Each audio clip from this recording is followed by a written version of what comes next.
Let us now look at the intermolecular forces that exist between molecules. And in particular, we're going to start off with London dispersion forces.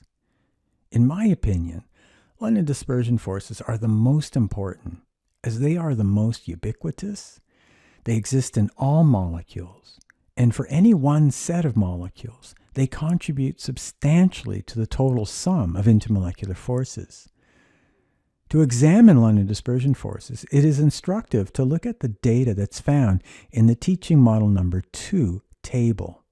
This table displays data for two homologous series. One is for a set of alkanes, and another for a set of alcohols.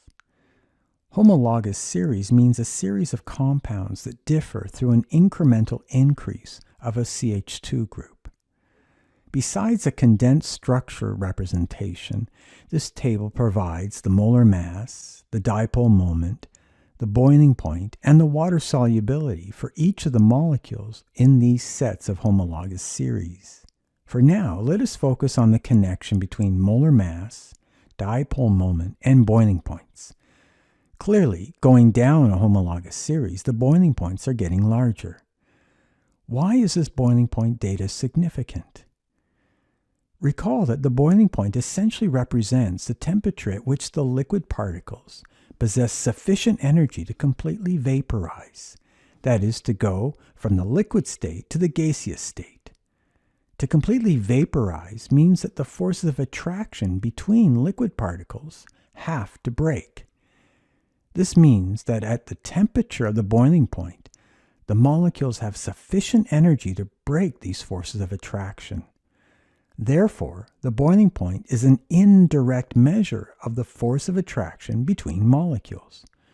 The higher the boiling point temperature, the stronger are the forces of attraction between molecules. That is, the stronger are the intermolecular forces.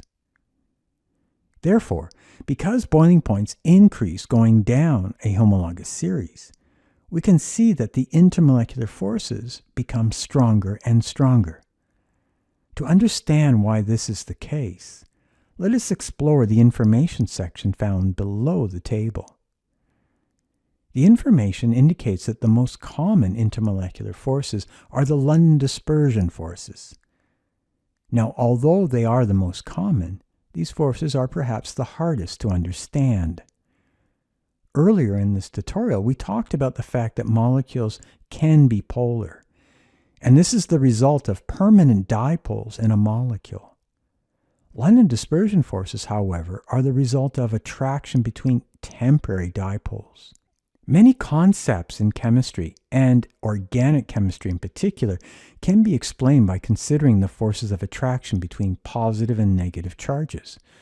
This is also true for London dispersion forces, even in completely non-polar molecules like the alkanes. London dispersion forces are due to dipoles that exist for durations of femtoseconds, that is 1 × 10⁻15 seconds, and are the result of temporary, uneven distribution of electron density.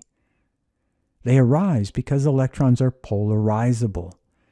That is, the electrons are not static in location. In a sense, they slosh around a molecule, creating temporarily an uneven distribution of electron density. This uneven distribution on one side of a molecule will induce an uneven distribution on a second molecule, and then a third, and a fourth, and so on. There will then be an attraction between the primary and induced dipoles. This may last for a few femtoseconds until a different set of electron sloshing and induced dipoles are created. These temporary dipoles depend on how polarizable the electrons are, which in turn is related to the size of the molecule. A good indication of how large a molecule is its molar mass. Therefore, the molar mass is an indirect measure of London dispersion forces. Let us now return to our teaching model number 2 table. Here we can see that in a homologous series going from propane to heptane, the molar mass increases. We also see that the boiling points increase correspondingly. We can now relate this increase in boiling point to an increase in London dispersion forces. A similar pattern is observed with the homologous series of alcohol molecules. In going from ethanol to heptane-1-ol, the boiling points increase. Note that all the alcohol molecules are indeed polar, with dipole moments of 1.7 Dipole, but this polarity is not responsible for the difference in boiling points. The boiling points increase essentially because the molar mass and correspondingly the London dispersion forces increase from one alcohol to the next in the series. It is worth pointing out that although the alcohols from ethanol to heptane-1-ol all have the same measured dipole moment of 1.7 Dipole, it would not be appropriate to say that heptane-1-ol is as polar as ethanol, because heptane-1-ol has a large nonpolar hydrocarbon section. This is an indication of how dipole moment is not always a perfect representation of molecular polarity. This teaching model number 2 table does include information about water solubility, but we will discuss this during our class meetings. For now, let us explore another aspect of London dispersion forces. The following structures show a series of molecules that are related by the fact that they are constitutional isomers. Later in the course, we will review the topic of isomers, but I think you might be able to guess that constitutional isomers are molecules with the same molecular formula, C5H12 in this case, but a different atom connectivity. If the molecules have the same molecular formula, clearly they will also have the same molar mass, and you might expect, therefore, that the London dispersion forces and boiling points will be the same. The data, however, clearly indicate different boiling points. So what's going on? If we return to the information on the previous slide, we see that London dispersion forces are related to the size of the molecule, but also the surface area of the molecule. London dispersion forces are short-range forces that require relatively close contact between molecules. The structures here have different surface areas. Essentially, the more linear the structure, the greater the surface area. One of the ways to represent this is to draw the structure of a second pentane molecule.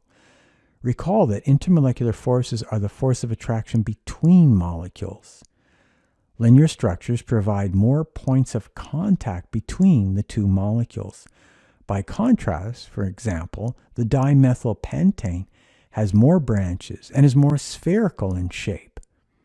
This molecule has less surface area, and there are fewer points of contact between it and a second molecule of dimethylpropane. Therefore, London dispersion forces are weaker for the dimethylpropane, and that corresponds to a lower boiling point. A word of caution, however. When students are introduced to this idea that surface area has an effect on London dispersion forces, they sometimes focus too much on this issue of differences in surface area. I would like to point out that surface area, while important for this particular example of three molecules, should only be considered as important when all other factors are equal. I'll say that again. Should only be considered important when all other factors are equal. That is, differences in surface area should only be considered when the molar masses are the same and the other intermolecular forces, which we'll be discussing soon, are also the same.